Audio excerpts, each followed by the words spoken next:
প্রিয় দর্শক, biogas plant এই কাজ চলমান, কাজ প্রায় শেষই। তো আজকে একটু বৃষ্টি আসছিল, আসার পরে এই যে দেখেন এটা একটু ঢাকা হয়েছে। আর এখানে পাশাপাশি দুইটা প্লান্ট, এখানে একটা প্লান্ট আছে, একই মালিকে দুইটা প্লান্ট করা হয়েছে। আর এই যে আমাদের লোক মিস্ত্রি ভাই আর এসে ফ্রাম। তো আপনারা যারা বায়োগ্যাস করতে চান, নভেম্বর, ডিসেম্বর, জানুয়ারি, ফেব্রুয়ারি, মার্চ এই 3 মাসের মধ্যে, 5-6 মাসের মধ্যে প্ল্যান করলে তাইলে আর কোনো সমস্যা হয় না।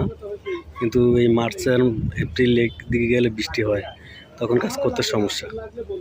তো যারা বায়োগ্যাস প্ল্যান করতে চান আমাদের সাথে যোগাযোগ করতে পারেন, নাম্বার দেওয়া থাকবে। আসসালামু আলাইকুম।